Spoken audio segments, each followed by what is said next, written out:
Check, check, check. Oh shit, we're recording. Hey everybody, welcome to the Sharp Tongue Podcast. I'm your girl Jessimae Peluso. Oh, you may know me from Netflix's top trending show, Tattoo Redo. Yeah, that's me, bitch. I'm the one hosting. And to the 6 of you who sent me messages saying how terrible of a host I am, suck on it. Okay? Because I'm not a terrible host. You're just projecting the childhood love that you were neglected, and I feel bad for you. I'm sad that your parents didn't love you enough so that you identified negativity and toxicity as love. Therefore, you project it out into the universe because that's the only thing you've received. I hope you receive real love one day. That being said, check out my show on Netflix, Tattoo Redo. Top trending show. Thank you. Jessimae Peluso of Netflix's top trending show, Tattoo Redo. It's available for your viewing pleasure. Binge it, watch it, share it with your friends. Thank you so much. It was a long time coming. Truly a long time coming to record this show, and it was a lot of fun, so I'm excited about it. To the haters and the fans, Cheeto Santino used to do this thing back in the day. It's not COVID. I'm choking on a string of ginger. Ginger root's a tough thing to chew. Cheeto Santino. Speaking of ginger root, Cheeto Santino used to do this to all my fans and the haters back in the day, and that's just what I thought of. So shout out to Ginger Root, Cheeto Santino. Love him so much. I also want to tell you guys to go check out the YouTube page. If you want to watch the podcast, it's available on the YouTube page, youtube.com/Jessimae Peluso. And as always, as a little revamp, the Patreon is back up and running. Join the Patreon to get exclusive content. We're doing Weeds Day, BAM, Sunday Smoke Sessions, all the fun stuff over there. Patreon.com/Jessimae Peluso. That's me, bitch. Yeah. Oh, yeah. Oh, it's so good. I just got done doing yoga, so I feel very free. What else did I want to tell you guys? So we got the shows promoted, the podcast, the Patreon. That's enough. Let's get into this episode. This is featuring one of my best friends, someone who moved away and just didn't even consult me, truthfully. Didn't consult me on the move and just fucking left. And it's downright rude. Downright rude. I love this man. He's so funny. He's on tour right now. You got to go see him live. He is just such a delight on stage, and he's a delight in life and a delight on this podcast. And we go deep. I don't know if I cried. I don't think I cried. You'll figure it out. But please enjoy this episode with my dear friend, comedian and author. What is that creepy door noise behind me? Sorry, Josh. The door just totally got right in there. My dear friend, Mr. Josh Wolf.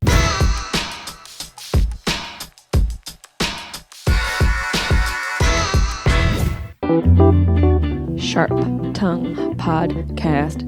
Beep, beep, beep, beep, beep. You're listening to the Sharp Tongue Podcast. I'm your host, Jessimae Peluso. It's a personal look. Well, it's not really a look because it's a podcast. I'm already fucking this up. This is kind of like a verbal comedy diary, a deep look into the crevices of my mind. It's going to get dirty. You might cry. You probably laugh. Hopefully you'll laugh. The whole point is for you to laugh, but you also might cry. I talk about my family. I talk about farts. I talk about love, loss, comedy, how hard it is to make it in this biz. I'm a fucking professional. Each week it's something different. Sometimes I have a guest host. Sometimes it's going to be a movie companion episode. Sometimes I just ramble about the bullshit I dealt with the week before. You never know what you're going to get. It's raw, uncut, and funny. It's me. Am I echoey? No, am I echoey? Oh, no. Oh, we're perfect. I mean, of course we are. Okay, nothing. Let me tell you something. I just had a podcast before you, and it was a neurosurgeon. Nothing makes you feel more of a retard than interviewing a neurosurgeon. Yeah.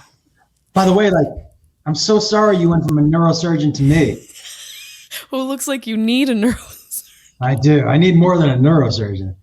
I got to tell you, first of all, your new thingy on screen, super professional. I love it. It's got your tags, it's got your picture. Your image, we have to add in yours looks covered, but yours will be entered posthumously. Not after I'm dead, right? Well, I mean, just like as a phrase, but you won't be dead. You could just say after the show. That's also a phrase.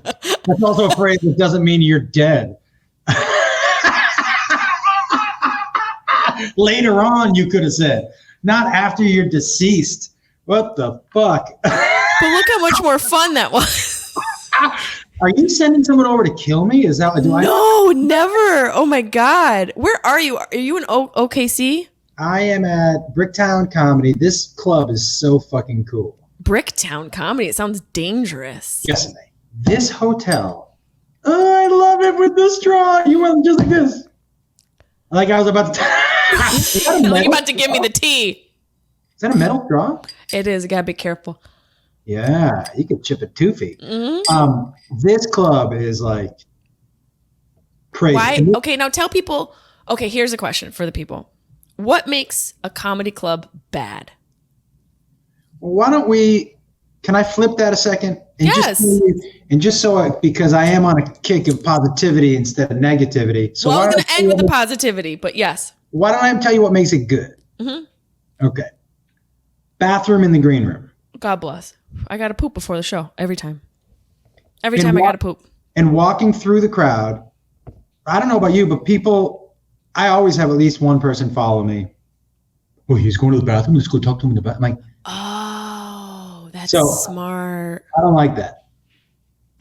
So bathroom in the green room. Yep.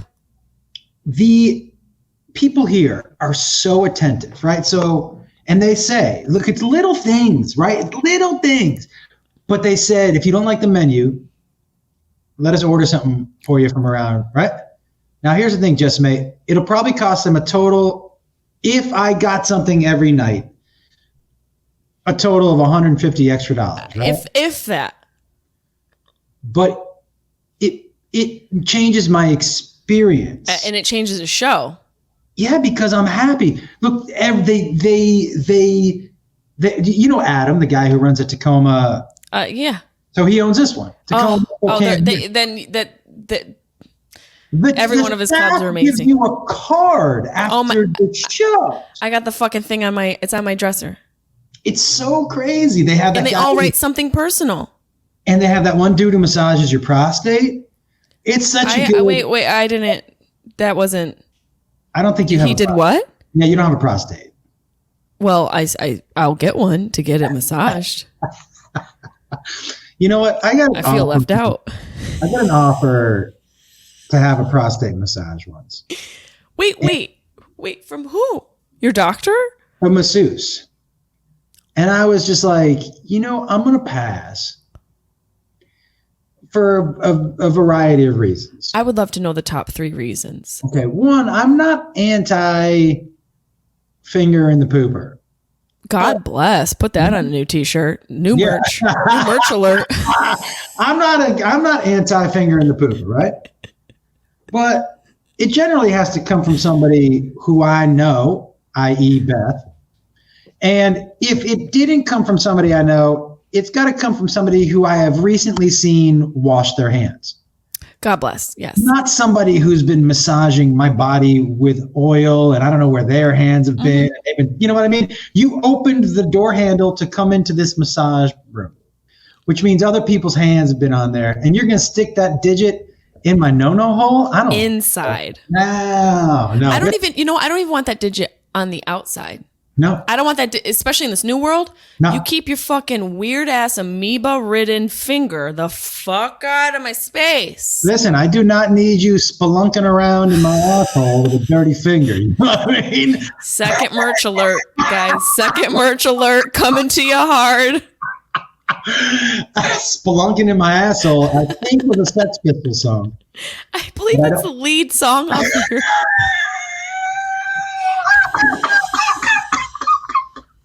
Off your new album. Why does it look like you're in a temporary hostel in Sweden? Well, here's the thing. So this room, do you want me to show you what the room looks like? Yes, please. Okay. So I don't know. Hold on. Let me see. I could go sit on the bed. Oh, I guess I could because I don't need if I run out of batteries, then I'll come back. How about that? Okay. So here's where we are. See, this room is, it's actually not. What city is it? Oklahoma City? Ready? Okay. So here we go. It's in an art museum. The hotel is in. Oh, I gotta it's show kind you. of cool. It's very industrial. Can I It looks take like take me for a fucking walk. How cool is this? I want to show you when you get off the elevator. I want to make sure I have my key. I do. Okay. Watch this. Ready for this? Okay. Okay. Okay. So this is This is the hallways. Oh, creepy. Very American Psycho. Right. Look at this. Very American Psycho. There's probably a girl that's getting something against her will in one of those rooms. It was in the room we just came out of. Bethany, are you okay? Okay. So Wow. let me show you how cool is this. The gym, by the way, there's a sauna and everything that is free to everybody but I don't want to show you the cool art until we get off the elevator. The acoustics are amazing. Can you hit me a note that you're really trying to hit? Me. Okay, look at this when you get off the elevator. Oh my God, is it Chloe? Oh, it's the Kardashians.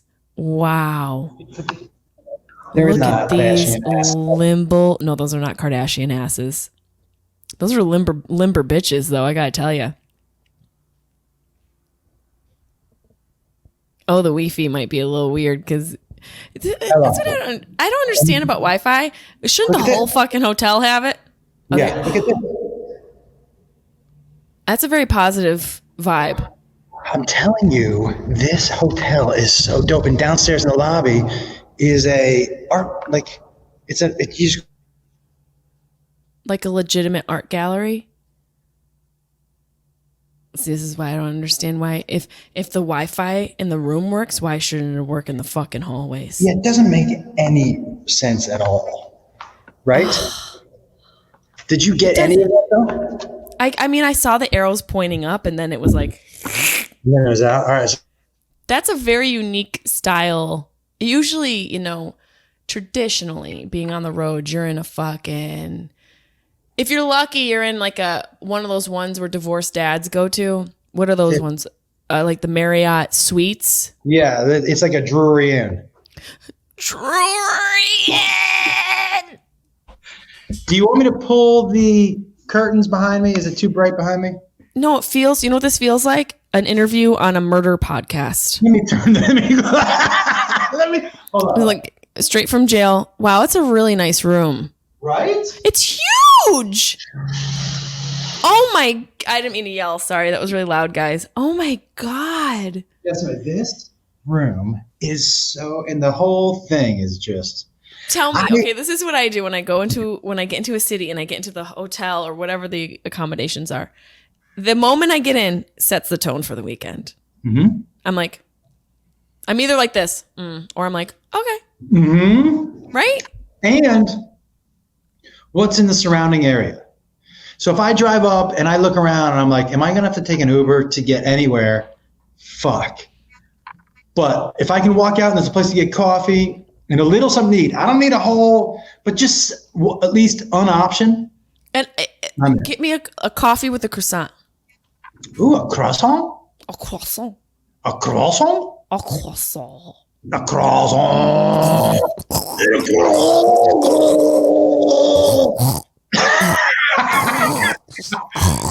Jessimae, can I tell you, by the way, and I have to ask you a couple questions. Oh God, ask all of them. Okay. You just looking at your posts and you seem, and I am, and this is why I'm asking you seem to be trying to sit in gratitude a lot more. Oh, I wake up in the morning and my new routine is I meditate for 20 minutes and then I journal whatever came to me in that meditation. And that sounds, I realize people listening to this, and I've been that person where you're like, oh, you fucking meditate, how cheesy. It creates a space for me to do a few things. One, experience and feel the loss that I have, experienced these past few years, which, as you know, in our career and the way we are, we go, go, go, go, go. Sometimes we don't give honor to grievance and loss. So I get time and space to feel loss. And then because that clears up some depression, then I take inventory of what I do have. And then every morning I bawl my eyes out because of what I've lost and what I have. Jessimae. What? So the gratitude thing is something that people have been, I've heard it for years. Just say out loud what you're grateful for. And I'm that typical dude who's like, what do I need to say? Oh, it's so stupid. How is that going to help me saying out loud? I like bread. Okay, there you go. You know what I mean? Grateful for bread? Are you grateful for bread? But just like, I like my feet. All right, I'm grateful for my feet. He's grateful for bread and feet, which, by the way, pay a lot of people's bills. By the way, bread and feet, also two things I do like. It's a band. It's Adam Ray's friend's band. Bread and Feet. Oh, no, that's Head in the Heart. Wrong band. Right, but Bread and Feet opens for Head in the Heart. and yeah, Bread and Feet. I, for the first time ever, saying out loud what I was grateful for, when I was done with it, I was weeping. And I was like, well, clearly I needed that somewhere. Mm-hmm. And so I've always looked for life coaches in the right, but you know, those, whatever you consider Tony Robbins to be, what's he considered to be? A guy who makes white people walk on coals. Yep. So I've always looked for one of those. And he's a mentor. He's a mentor. Yeah. And he's like a life, right? But the one thing about him, by the way, that was very much like my grandfather, who all of a sudden had a phlegm. I was always like, in those glasses too. The glasses really drove it home for me. You know what? I think I'm going all glasses. I think you should, and I like the thickness of these. These are these are real glasses. They're readers, so they're old person glasses. So the reason I want full-time glasses, I know the reason I want full-time glasses is because nothing makes me feel older. I don't feel old having glasses, but I feel old when I have to do this to see. Right. When the act of putting them on, totally understand it. I know. But you know what? Here's the conundrum that I have in my marijuana psilocybin brain. Are you taking the mushrooms? Oh, every morning. I love it. But teensy, scoochy, little scooch. Like a gram and a half. Yeah. Just a peppering, if you will. You know when the guy comes by, he's like, you want pepper in your salad? Yeah. And he goes, scooch, scooch, scooch. It's a half of it's like one. It's a half a scooch? It's like it's not, it's a. Okay, all right. Just a shaving off the top of the peppercorn in my coffee. But there's this conundrum that exists. By the way, that we should make that slang for women when they rub their clit, just shaving off the top of the peppercorn. What are you doing? I'm going to shave off the top of the peppercorn.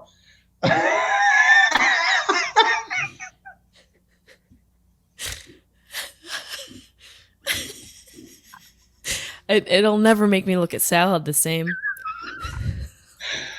I'll never order another salad. Can you come over here and shave off the top of my peppercorn? The conundrum. Yeah, the conundrum. The conundrum exists in the juxtaposition of the eternal soul and the mortal being.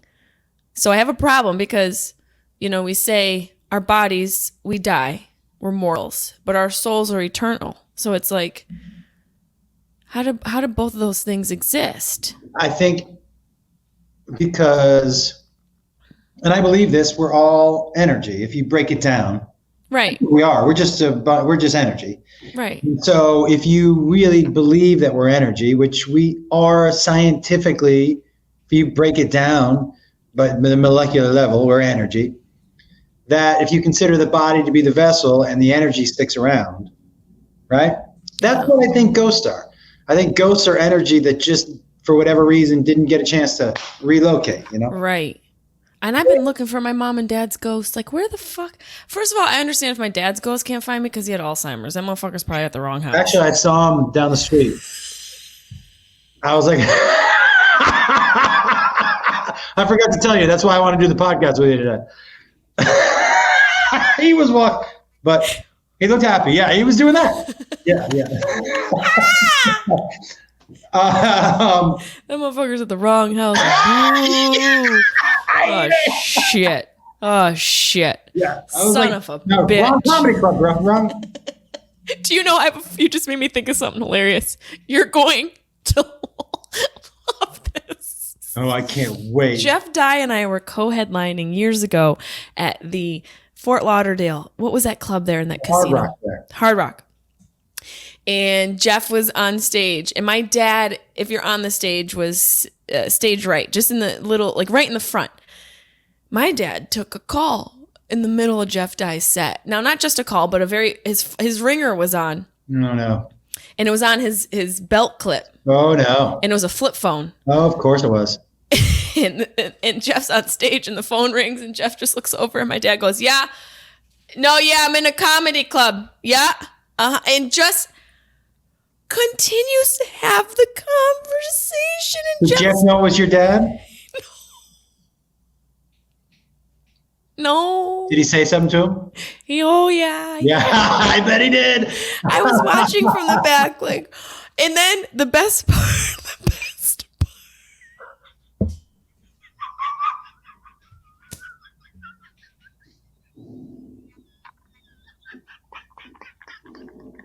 You're not ready for this. I can't wait to hear Is what my dad had on. He had a t-shirt with his own face. No, he did not. Wait, was that because he had Alzheimer's and he had to remind himself who he was? No, it's just because he's an asshole.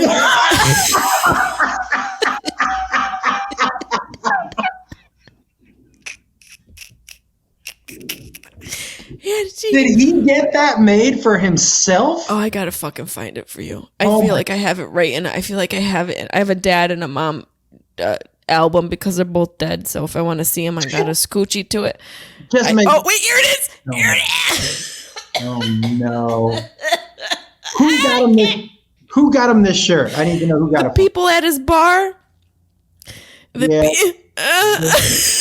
Fuck out of here! Tell me you wouldn't fucking love him. Look That's amazing. Look at him. Look how happy he is. Oh my lord, that is amazing. Are you kidding me? Yo, and tell me something right now. Tell me, did he ever walk up to people and go, "Guess who that is on my shirt"? Yes. Yeah, you know what he would do? Guess who it is on my shirt? He would 100.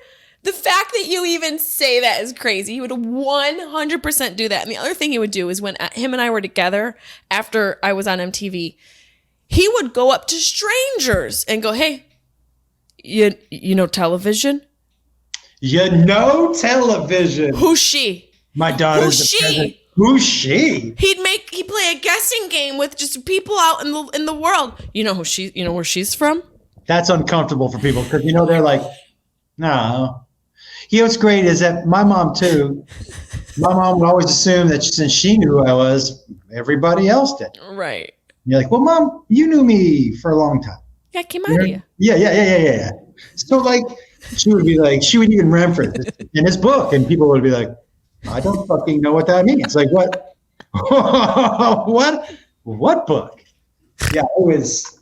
Can I ask you, like, for you? What was, I'll give you my example for me, and then I'm dying to know what it is for you. Okay. My parents, for them, I looked at them and knew not just that they were proud, but they were like, oh, this is real. Mm. So for my parents, it was two things. For my dad, it was my book got a review in the New York Times. And for him, he was like, oh, you're in the New York Times. I'm like, Dad, I've been on TV for 7 years. Every week. I've been doing this for 22 years, Dad. Yeah. Well, you're in the New York Times. And for my mom, it was when I was performing at Radio City Music Hall. For her, that was like, wow. You could tell that for them, that's when it, can you think of that moment? Like when you're like, for your parents, when they were like, oh, that, when they were kind of impressed, when they were like, oh, that was cool, you know? You know, and maybe it's the the artist in me where I'm always wanting to do more. And I feel like a part of me that the part of you that isn't real, the noise that isn't real, where you go, well, you haven't had that moment yet. I haven't done a special, and my show isn't, my fucking Netflix show that I shot while I lost my mom, it hasn't aired yet. If I'm answering honestly, I don't feel like I've had a moment like you've had where it's like a bigger, more tangible career milestone. But what I will say is my parents are both so tirelessly and filled with joy to support me throughout the process that I felt like I always had, like every moment was something. There's one moment that stands out to my dad, and it's like the opposite end of the spectrum to what you're saying, but I think it still resonates. I was doing this little bullshit show in upstate New York at this like lake bar, like literally just this, where people come in with fucking flip flops and they're like, "Hey, Ron, you left here at 2:00 in the morning. You left your fucking fanny pack. Yeah, fuck you." Like people come in and they know each other by first. Like, they all got keys to the bar. Yeah. One of those places. I wish I could remember the name of it, but I was doing a tour called the White Trash Comedy Tour. Love it. John Moses from New York, a very funny comedian from New York. Yeah. And I did my set, and it's one of those sets where you're keyed in, you're just tuned in. And this was years ago. This was like over 10 years ago, but I just happened to be like on this flow, in this flow state. It was a great set. And I remember at the end of my set, before I was done, my dad like rose to his feet and clapped his hands. Like he had so much fun and laughed so hard that I took him out of his seat at the end of this bullshit show. This bullshit show in this bullshit bar in this bullshit town with these bullshit people. And that's stuck with my mind anytime those voices that don't matter start to go, "Well, you didn't really do the thing yet." I've done the thing my whole... I think they're... I want to tell you something. Yeah. It's true. Out of all the people, not women, out of all the people who have ever attempted to do what you and I do, you are in the 1% of successful people who have ever attempted to do what we do. You understand that? Like, out of all the people who have ever tried comedy, of all the people who've ever done hopped on an open mic, been like, "I'm going to do this," you are in the 1% of those people. That's not fucking crazy. Jessimae, it's not about, look, why in the fuck would I compare myself to Chappelle? Why? I'm not Chappelle. I have a different life. Why would I compare myself to anybody else? And this is new stuff for me, because that one of the things that I've struggled with the most is what I felt like was a lack of respect from other comics, my peers. Mm-hmm. And what I've really found, and I'm going to try to keep my shit together when I talk about this. I'll cry with you. I didn't respect myself. So I was looking for other people to feel that respect for me. And I didn't respect, there was part of me that didn't respect what I did or that I played the guitar or anything. I just didn't respect me. And so Can I tell you something crazy? Uh, Just this morning, I was talking to someone who's been helping me compile tours and stuff. And I was talking about you, and I said how much I think and I've said this to you, you're one of the most entertaining comedians, aside from you being like one of my nearest and dearest friends, that what you do on stage, nobody can hold a candle to, and how that used to be the thing that would make you feel self-conscious. It's like your greatest strength can become your kryptonite when you don't realize that it's your greatest strength. The fact that you play guitar is such a unique thing. There's not like, who's doing that, and who can make a song. And then not only that, you're making really funny, entertaining music videos and also collaborating with like all these cool artists in Nashville. Like it's such a, the thing that you thought was holding you back, or not that you thought it was holding you back, the thing that you were self-conscious about is the thing that's setting you apart. Yes. And I really appreciate you saying that. I was too concerned with what other people think, and that's all make believe. Yeah. It really is. It's here. It only exists here. I'm having conversations that have never happened, never will happen. And I'm having them in my head with people who I'm never going to talk to. Right. Fake arguments. That only serve to hold you back from what you can truly do. Yes. And I believe that my subconscious is telling a story that I want to get out of. And I really, in the last couple of weeks, really felt like that's why this story for me has been the same for so long. Damn. Because it's my insides that are telling me. So it doesn't matter what I say out here. It doesn't matter if I change my behavior, because inside, that guy inside is always, I'm listening to this dude, Jim Fortin. His podcast has basically started to change, and he turned me on to this guy. And he was like, man, your insides are your outsides. That's it. So, and you can change what you do, and those things will change for a little while. But if you don't change who you are, doesn't matter what you do. And he gave great examples. He was like, like when you see the people in these really poor people win the lottery, and almost to the fucking letter, all of them lose their money. Mm-hmm. Why? Because they're poor on the inside. Yep. So their subconscious is telling the story of, hey, I know you think you're rich. Let's get rid of that money, right? Yep. And so I've really been telling myself a different story. And it starts with being on stage in the story I've told myself for many years. And it's not true. I am really good at what I do. You're great at it. But it's been why I've never been able to acknowledge that for myself is, I don't know. But, and for other things, and I think for people both like you and I, the word selfish doesn't have to have a negative connotation. But for our job, we have, our business is ourselves.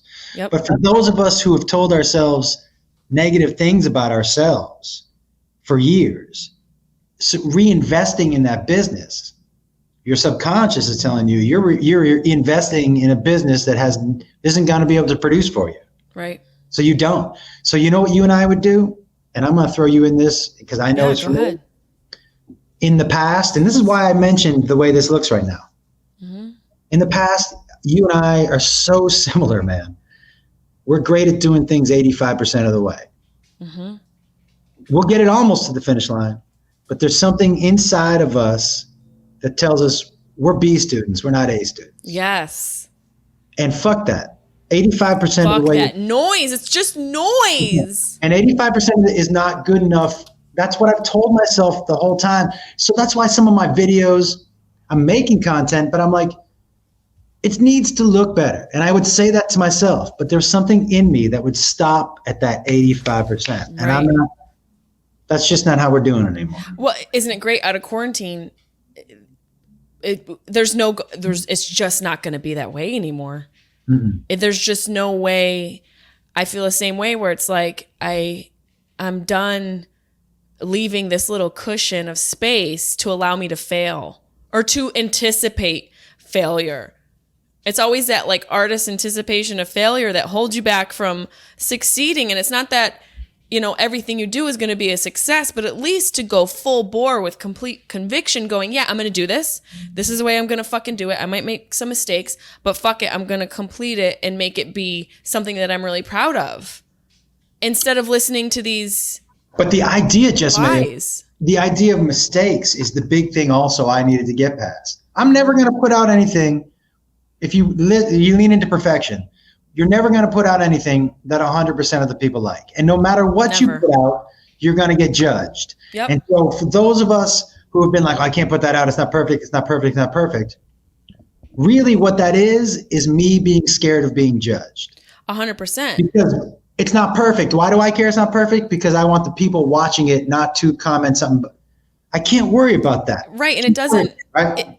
It's such a, perfectionism, while it can be useful to be attentive to detail and it can be something that is used as a tool, perfectionism, it's also something that is a hindrance. It's a fear of failure. It's a fear of failure. So you're like, if this isn't perfect, I can't do it. Well, like you said, nothing can be perfect. There's a risk with everything you do. Yeah. So you use the perfectionism as an excuse to not complete the task, because how can I complete the task? It's not fucking perfect. Yeah. Well, who the fuck is? None of these bitches and their filters. None of these motherfuckers on Instagram. Yo, those filters. Oh, Fangul. They really make the nose look nice, though, and they get rid of the chimpies. What are the chimpies? Well, the fucking chimpos. Oh, but can I tell you that my nose is getting more Jewy as I get older? God bless. It wasn't Jewy younger, but now I'm getting a little bit at the, Oh, no, I don't see it. No? No. Okay. I really think you've stepped into this look. Oh, hey, guess what? What? Speaking of looks, what do you think about this, Jessimae? Shaving your asshole, leaving a little patch that's purple. I love it. Way ahead of you.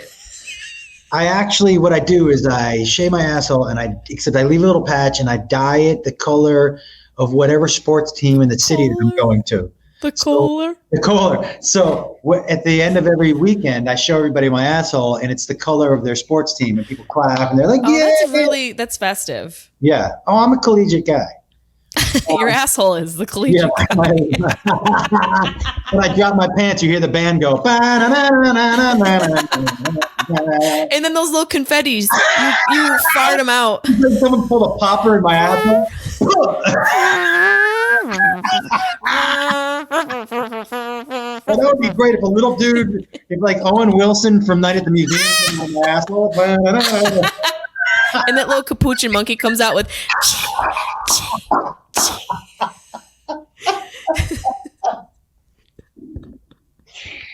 Whew. Yeah. Wait, you were making a point. Oh. So this is also, I think I'm going to start to go no hat. I like it. And I'm changing I told Beth, I want to change the whole aesthetic. I don't think I want to do t-shirt jean guy anymore. That's totally doable. I think you're not t-shirt jean guy. Maybe you were t-shirt jean guy because you wanted to be look likable or whatever. Less, it's so crazy. I honestly have felt this way about you from the day I met you. Our paths are so simpatico because not to take away from what you're saying, but only to add to it. I recently have thought, I don't want to be the girl who's dressed like I'm in hoodies and like these. I've started to wear like. What are you gonna wear?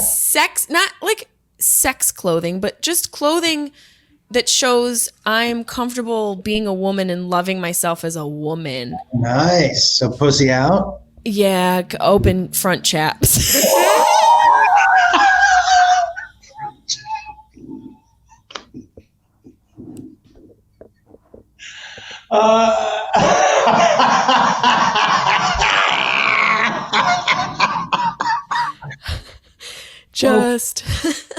Just fucking. Oh my God! Just the reverse clap. Just like this. Yes, ma'am. Let's tell you. So I don't mean to interrupt you. And you're. No, go ahead, please. My coochie chaps. So we were in years ago. Chelsea took all of us to Mexico. Mm-hmm. Cabo. Yeah. Mm-hmm. Do you remember that? Oh, Frangelo told you about it? Mm-hmm. Okay. There was a guy down there, and I won't say what his name is because he's married with kids, but so we bring him he'd never been to a strip club. Oh, Fangul. And I go, hey man, you want to go to a strip club? And he was like, yeah. And so there was another woman. She was like, I've never been to a strip club either. I go, why don't you come? Let's go watch him. It'll be funny. So she goes, okay. So we walk in, and I walk up in front, and I tell the guy, I go, look, from the States, My buddy has never been to a strip club before. And he was like, his first one is in Mexico. I go, yep. I go, I need the grossest woman you have. And he was like, what do you mean gross? I'm like, the oldest one you got, and someone who's just willing to do anything. And he was like, we got one of those. And I go, okay. I go, so my buddy's going to come up. I'm going to send him right to the boom boom room, and she comes in after. And he goes, okay. So he comes up, and I go, hey, man, got you hooked up. And he was like, okay, I'm really nervous. I don't know what to do. I'm like, just go in. And I told him, I go, go in, just go with the flow. Whatever she says to do, you just follow her lead. And he goes, okay. So me and this woman sit down. Now, first, we sit down, and there's a woman dancing on the stage. So there's a couple things that happened this night, which were next level great. We're watching this woman dance, and my friend is doing this. And I go, what are you doing? She goes, and we were a couple rows back. She goes, what is that? What is that hanging out of her vagina? And I go, her vagina. Her vagina is hanging out of her vagina. And she goes, just like your face. She goes, what? I go, yeah. I go, some of them are innies and some of them are outies. What? Some of them look like Homer Simpson's mouth sideways, just hanging out. You've never seen I think of Homer Simpson's mouth sideways, and it seems like a macaroon. Yeah, that's what it looks like. Like that's a goal, to make it look tucked up like a cookie. Oh, no. Have you never seen the outie? No. Oh, the outie. So I was like, yeah, that's an outie. Like outie, like what's like out? It's like a mollusk?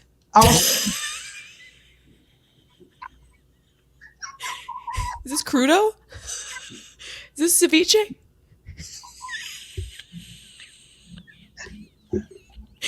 Is this a ceviche dish? Let me just tell you, it's very rare that you use It is literally rare. mollusk as a punchline, but you nailed it. You nailed it. You check that off the list. It's still on my list of things that I've never been able to use it as a punchline, but you still got it. Most people wouldn't know what a fucking mollusk was, so crudo to you. Crudo? Yellowtail crudo to you. Ding, ding, ding, ding, ding, ding. That was me playing my guitar. So she was like, why? I go, some of them just hang out a little bit. About 2 or 3 minutes later, my buddy comes walking briskly up to the table, and he goes, come on, get out of here. Are you done? He goes, we're getting out of here.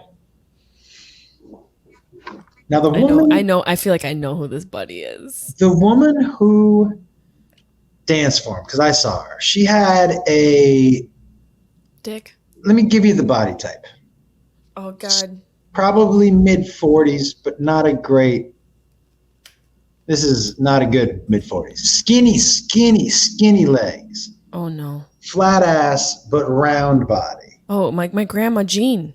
So tiny titties, probably about the same as mine, but a big old belly. Yep. Flat ass. Uh-huh. Short, curly, abuela hair. You know what I'm saying? You just described the lady who killed Selena. Yeah, that's exactly what she looked like. Yolanda Salvador, suck a dick. So my buddy comes out. He goes, let's get out of here. He goes, let's get out of here. We're walking down the stairs. We haven't said anything. And I go, well? He goes, first of all, fuck you. And I started to laugh. And he goes, did you say? He didn't know that I had said, send in the nastiest. He goes, did you say? I go, no, I just told him to hook my buddy up. And he goes, you saw what she looked like? He goes, yeah. He goes, so I'm sitting on the chair, and she's dancing for me, and she's like, do you want to touch my pussy? And he's like, no, I don't want to. She goes, come touch my pussy. And he's like, no, I don't want to. And so he said she was dancing, and he was just kind of, and she stuck her fingers in his mouth. And he was like, and she goes, did you taste my pussy? She had put her fingers and then put it in his mouth. He drank like a half a bottle of straight vodka. He was like, I'm killing whatever was. Can you believe that shit? This 90-year-old stripper from Cabo dusted herself off and jammed it in my brain. She shaved the peppercorn. She shaved the top of the peppercorn. crazy, right? I couldn't stop laughing. Josh, you did that. Oh, yeah. You're welcome. And you're telling yourself you can't achieve dreams. You do? But that was my dream, not his. Doing that to somebody else was completely my dream. How gross is that? Tell me you talk about this in your stand-up. I've never talked about it in my stand-up. Oh, come on. I'll tell you something. Every now and then I'll reach out to him and be like, do you still have all your teeth? Or just something crazy like, have you taste my pussy. You taste my pussy. You should get a recording of somebody just going, señor, taste my pussy. ¿Quieres un poco de mi gato? Huh? Yeah. Wow, I like how when you do accents, your eyes change. I know. This is what I imagine she looks like. You want to taste my pussy? Why? Drunk Mexican pirate. I like that. I just imagine Cheech. You taste my pussy. Cheech from Dusk Till Dawn. I was literally... We've got the small pussy, big pussy, old pussy. Yeah. It's exactly. From Dusk Till Dawn. So Selma Hayek for me is my all-timer. One of the sexiest scenes. I've said this. In movie history is in this movie. No doubt. No, her. And for fucking Quentin Tarantino to write himself into this scene, you foot perv. Let me ask you a question. Because I know that we've talked about your love affair of the pit. And my joke, I still wish that I hadn't told you, but just the fact that you thought you had that number on your phone was great. Fucker, I honestly, the three greatest heartbreaks in my life, and I'm going from backwards to the most painful. Okay. Losing my dad, losing my mom, finding out that Brad Pitt number wasn't real. Dude, if I had waited 2 more weeks. I was preparing to call the fucking number with a full photo shoot. I had just been I'd been high with Annie Letterman on her podcast, and I was like, who's sober? Yeah, so dumb. Now, let me ask you something about From Dusk Till Dawn, right? Yeah. Because Clooney's in that, but that's a young Clooney. Mm-hmm. Do you prefer the young Clooney or 10 years from there Clooney? 10 years from there Clooney, because he's a little bit more emotionally malleable and humbled. Yeah, he had a little. He's even more charming 10 years from there. Clooney. Yeah, and he had, that role was.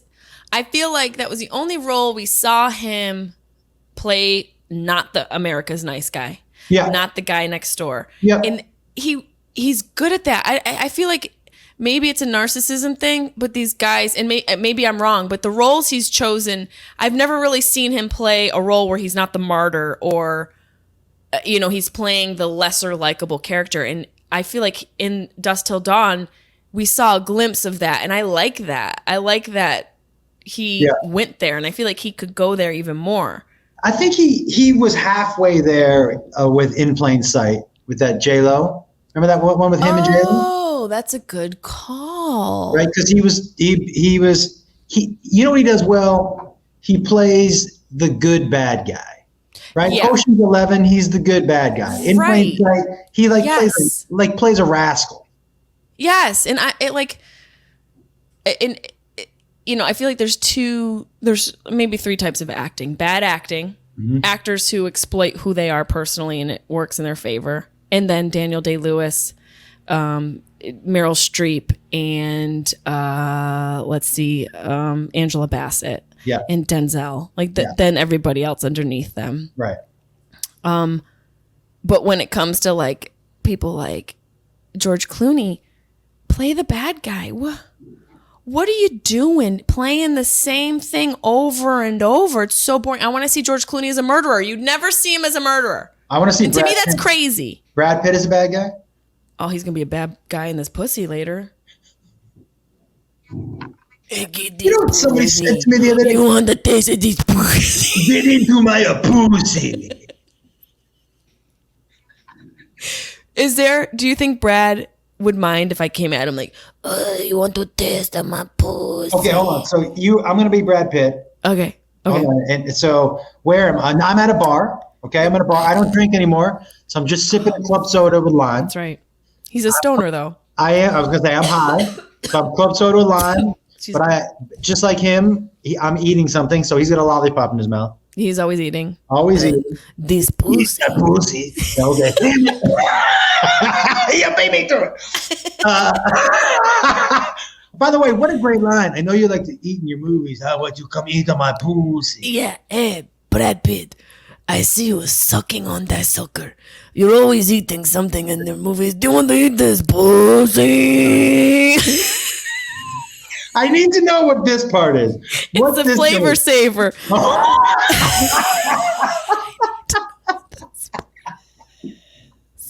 It's the pussy platter.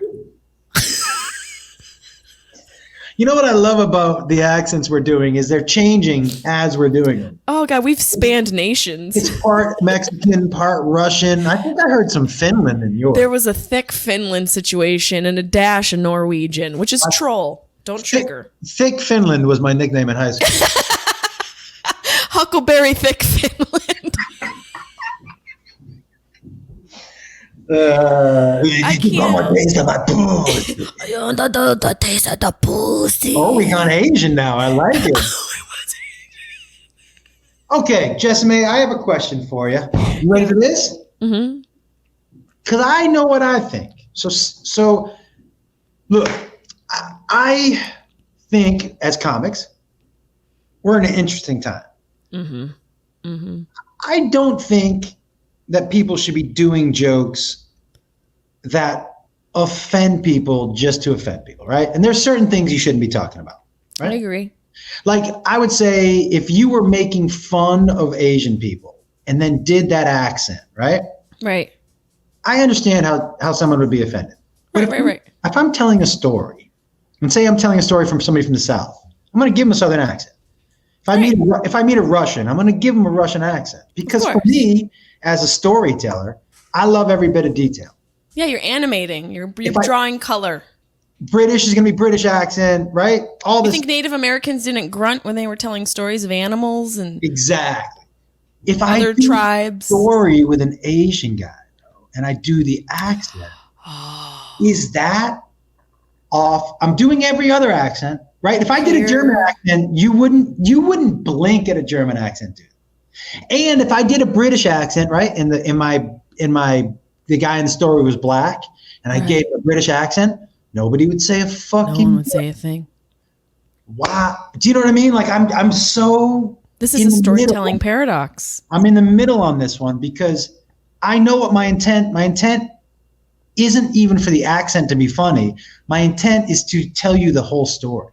Right, and I have a friend who, when he talks about this one individual who is a British man with a lisp, he cannot, without fail, every time he tells a story, and it comes down to what Andy said, he does the accent as Andy, a guy with a lisp, a British guy with a lisp. It doesn't matter who's in the room.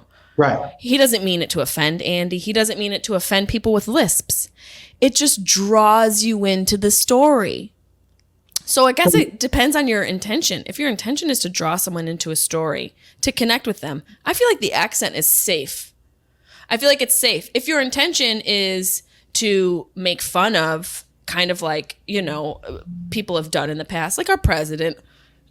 Right. He wasn't doing this to draw people into the conversation. He was doing this to make fun of somebody who had a neurodegenerative issue. Right. Two totally different scenarios. Right. So that's the thing. Like if I was like, Asian people, and I made an Asian voice, I'm like, yeah, that would be what I would understand. You would be offended. But if I was like, so I had this Asian masseuse, ooh, and if I had I met this Asian person, and so we were, and I'm telling a story, and I'm like, and then this guy came up to me and he said, and if part of the joke is do you know what I mean? Like, I think, you know what I think? Honestly, as a comedian, there's so much to gain from doing the voice with somebody who's of that dialect that it's worth whatever reparations come from it for two reasons. One, you overcome the uncomfortability associated with being in the face of somebody who is, or maybe close to the native language. Two, you connect with somebody on a level that otherwise you wouldn't have because of fear of dismount. Do you know fear of dismount? Yeah. Yeah, that sounds like something like you. Do you want to go to hooker? This pussy, dismount this pussy. How about this? What do you about to think about this as a way to do the joke? I love this. Do I want to say it on a podcast? Yeah, why not? Yeah. Here's how I'm going to do it. Okay. I'm going to tell a story because I have a story in mind, a particular story, which is why I'm asking. Okay. And I'm going to tell the story, and I'm going to do it. And when I get to the voice, I'm going to be like, and I met this German woman, and I'm going to do the German voice. Okay. And I'm going to do it a couple times. And I'm going to be like, see, now none of you were offended by German. She was actually Asian. So if I'm going to do an Asian accent now, you weren't offended by the German. Are you going to be offended by the Asian? Because I was just doing an accent. Yeah, it's a really good point. I think that might be what an interesting approach. It really touches on societal sensitivities and censorship. Because when you think of the German people, they don't got a good reputation. And it's kind of like the asshole in the class where you're like, fuck him. Right. He was a prick all last summer. Germany is the asshole on the playground of life. Yeah, or Russia. Or Russia. You don't want to say that because they're going to come. They're going to on a global scale. They're going to be like, I'm going to come get your and come get your in Germany. Suck on these pussy. Oh, give me the German accent. I want to hear it. This is why I wanted to hear it. Okay, you do yours and I'm going to do mine because here's the thing. I don't know how to do one. Okay, I'll try. I can't even hear one in my head. Does you want to suck on this pussy? Because you couldn't commit to it. Wow. Okay. So what are we saying? What are we saying? So I know what you're saying. I don't know why this is the sentence, but it's just the theme of the day. Do you want to suck on this pussy? Okay. So German, right? Do you want to suck on this? That's not it. Do you want to suck on this pussy? Is that German? What does German sound like? That's still the Mexican lady. I didn't change it at all. No, she's still in the room. She's tired. She's at the end of her shift. She did a shot at Patron. And the fumes are still up in her olfactory. What is German? What does it sound like again?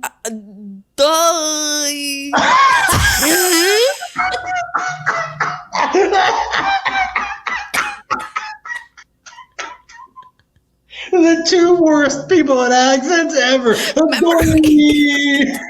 We did that on your fucking high live. We did the accents. My favorite.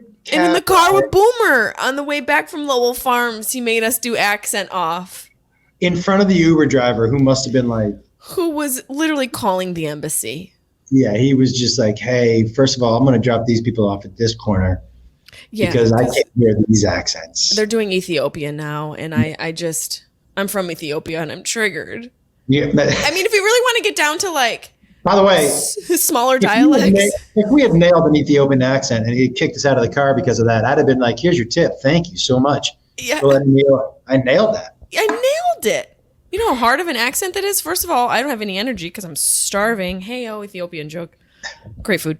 By the way, that you're probably a little too young to have enjoyed Sam Kinison. I loved Sam. So Sam was my favorite comic ever. Do you know the fourth time I was ever on stage, I opened for him? Wow, at the store? No. Where? So. No. That was closer to German. No. That's not it. Yo-ho. No. Nine. He's a fucking nine. That's all. Nine. I know. I was about to try to. We are taking a. Nine. Is that right? We are taking a cab driver. No, that's it. No. I don't know why we would take a cab driver either. You know what would be terrible is if we tried to do a German accent and offended Asians.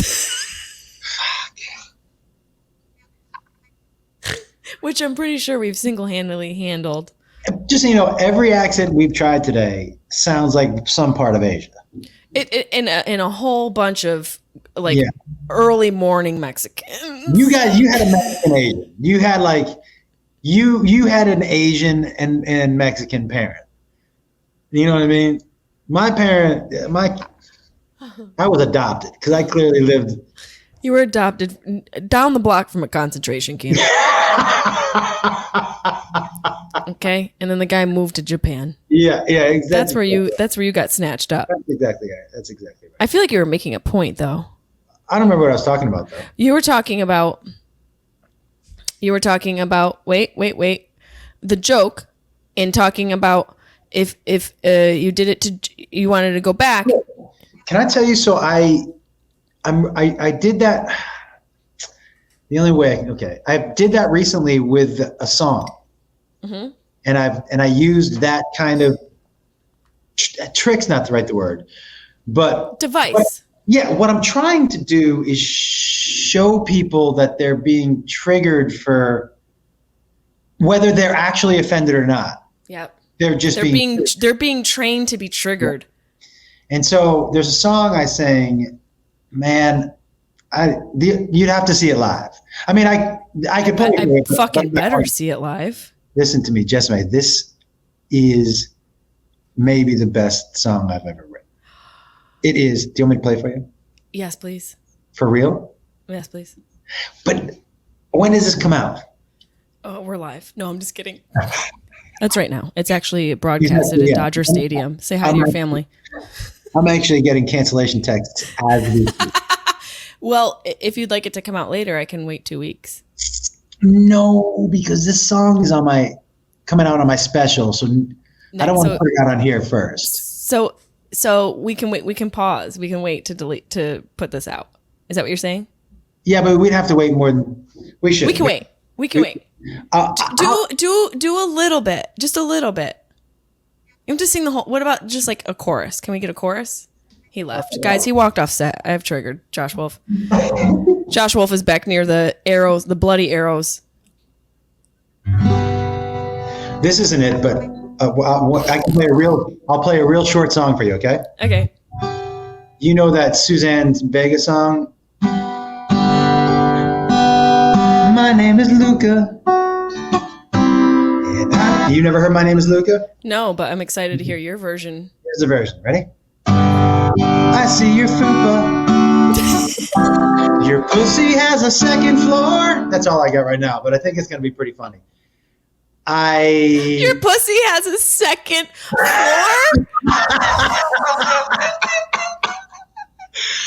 Yeah. God, I really love to co-write that with you. Yeah, I think that song might be done. I'm not sure I'm going to beat that punch. But I love you got your guitar out for that. I'm having so much fun with this guitar. Jessimae, so I do an hour of stand-up, and then I do like 20 minutes on the guitar. I tell clubs, I'm like, you don't need an MC. And tell the feature, I say, tell the feature to just do 20 minutes. He can get on stage and do 20 minutes, and I'll take care of everything else.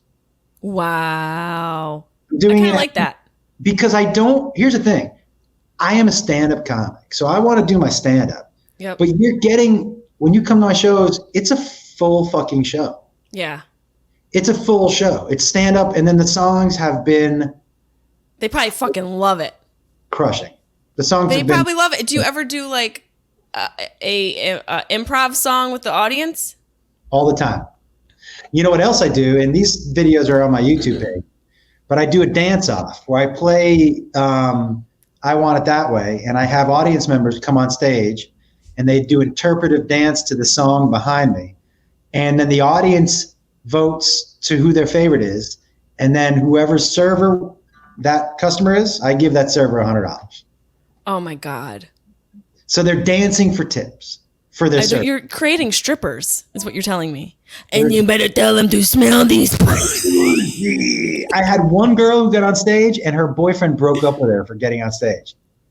I go, fuck him. I go, why don't you ask your boyfriend to come up here? And she goes, he left. I go, what? She goes, he left. He said, if you get on stage, I'm leaving, and I'm not coming back for you. Oh, he can't handle it? And I told her, I go, who's giving her a ride home? And like 30 guys were like, I'll fucking drive her right now. Did we make sure she made it home okay? I got her. Okay. No, I didn't. No idea. Just say no idea. But I am having so much fucking fun with this. I can't even believe it. Well, that's what you told me, like when we've had our conversations in the past where it's like finding the energy and motivation and joy in things we do can sometimes be fucking hard, especially when we're experiencing our own personal turmoil. And the one thing that, you know, you've said to me is like, you got to make it fun for you. Because the reason why we started this was at some point it was fun. Yeah. And you have to exploit the part of it that is fun and not give and one of those things for me is goofiness, being goofy and physical. Me too. And you know what else? I've been struggling the last 5 years where I'm like, I am getting a little older. I kind of grow up with my humor. And I'm like, wait. Fuck that. Yeah, this is who I am, man. Farts are funny. Do you know what I mean? It's Fart Friday and I totally forgot. I will fart on a voice memo and send it to you. We promised before the end of the day. I got sidetracked because my sweet potatoes are growing branches and that took up my whole morning. I had some chorizo with an espresso today, so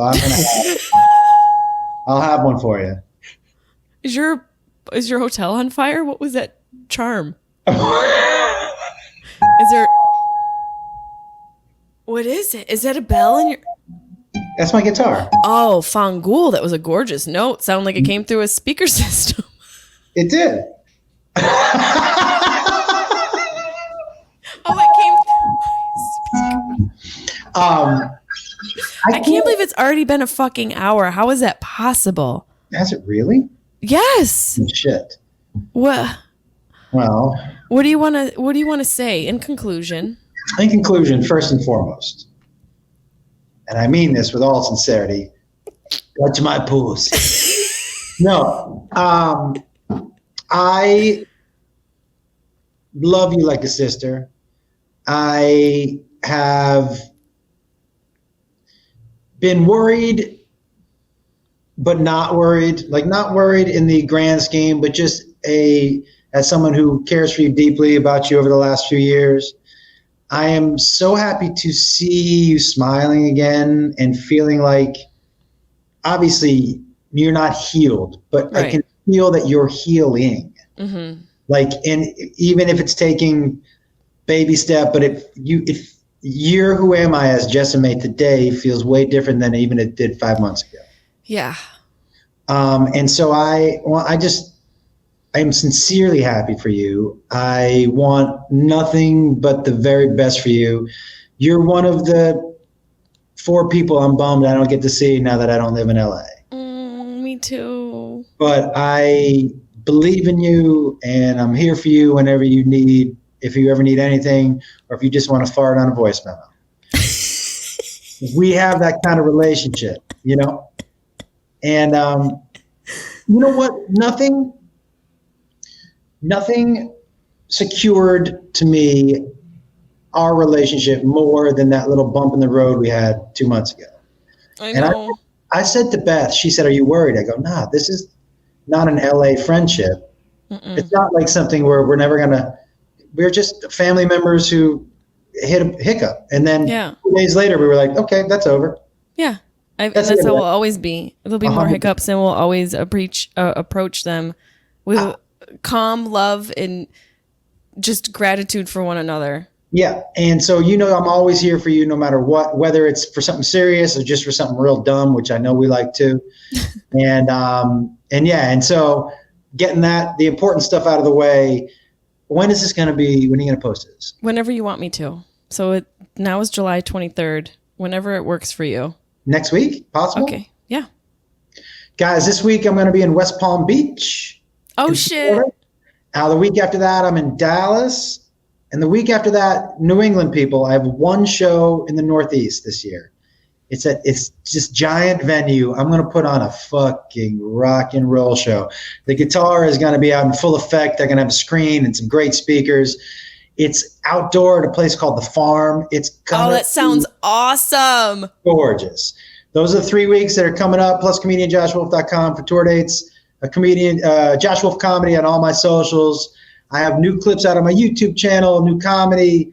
I don't know if you've seen that California versus Nashville stuff that I've been doing on my Instagram. So the latest one with you and the outfit and the fucking hat. Like you don't wear Nashville. Nashville wears you. That's it. I think that's what you said. Yeah. I don't wear these clothes. These clothes wear me. Yeah. But also, God, I really want you to put the outfit on stage. Oh, I feel like you should have like a somewhat of a closet on stage where you can kind of pull from clothes the way you pull from, like we have our shit and weeds day and high live where you pull your fun. You should have like a closet on stage that you fucking play with when you do your guitar. Have like you need a fucking rhinestone jacket. Okay, just so you know, that's what that black jacket, they're putting the rhinestones on them right now. Yeah, and you better sell like a select few for your super fans. So just so you know, I wore that outfit for 6 songs during my special. I thought you were going to say 6 weeks. And I still... I just want to make sure I was comfortable with it. Slept in it, the whole thing. Made breakfast, had a breakfast burrito. Oh, yeah. Yep. Got massages in it. They were like, you want to take the clothes off? No. Rub right through the leather. It doesn't look comfortable laying down with that hat. Good job. But yeah, I have been. And I just feel free again. That is the best place to perform and create from. And it takes us getting all this out, the trauma, dealing with the trauma and honoring our healing and processing our thoughts, that we have to learn that the thoughts aren't our truth. All that stuff comes with age and grace. So I feel like we're both in a place where we're learning that what's happened to us and what we think about ourselves isn't our reality. And we can mold our reality to be what we want it to be, no matter what. We don't pay attention to what people say or what other people are doing. We just do what brings us the most joy and have the most fun being weird and bold and all those things that other people don't have an iota of balls or courage to do. Yeah. There's this one quote from Robin Williams, whose birthday was just a couple days ago, where he said, "Is it the touch my pussy quote?" It's the touch of my pussy.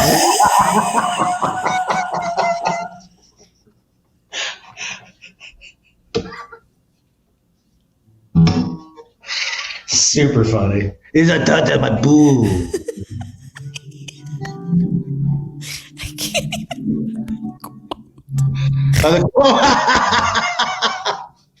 It's you have only a little spark of madness and you mustn't lose it. That's it. You have a little short lifetime to let your madness literally be on fire. Let it be on fire. Let that motherfucker burn.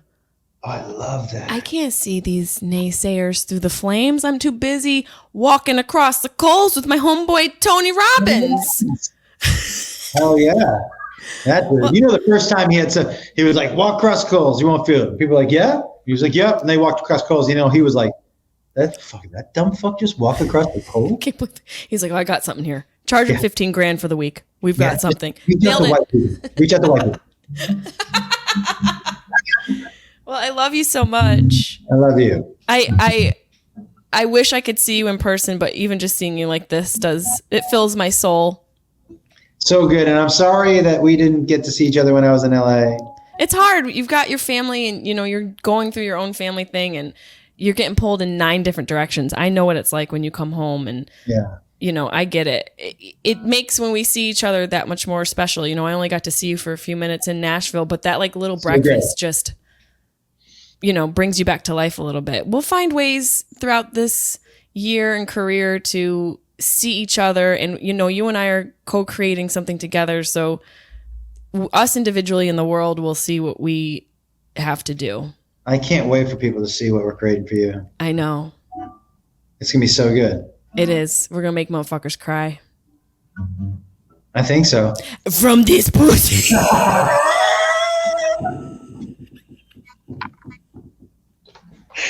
I love how you let the fingers linger in front of the camera for longer. Take a sniff. Do you want a lick? Go ahead, take a sample. It's like if Ren and Stimpy went real dirty. Oh God. How great. Best. Stimpy. You idiot to smell this pussy.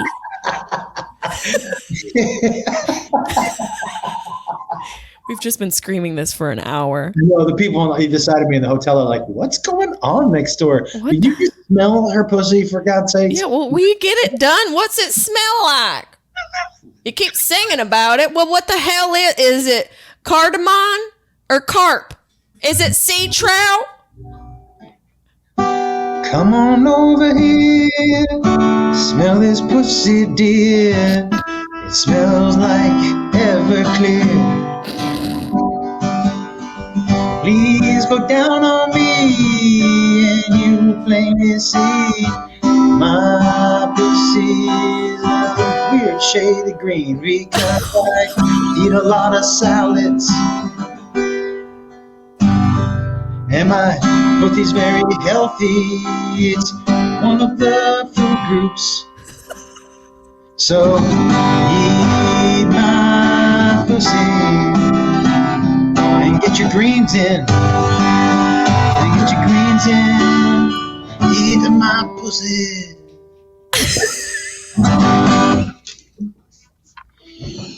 There you go. You're welcome. I love you. I love you, and let me know when you're back. I'll be back in LA next month. Well, I better fucking see you. You will. Okay. Who ends this, me or you?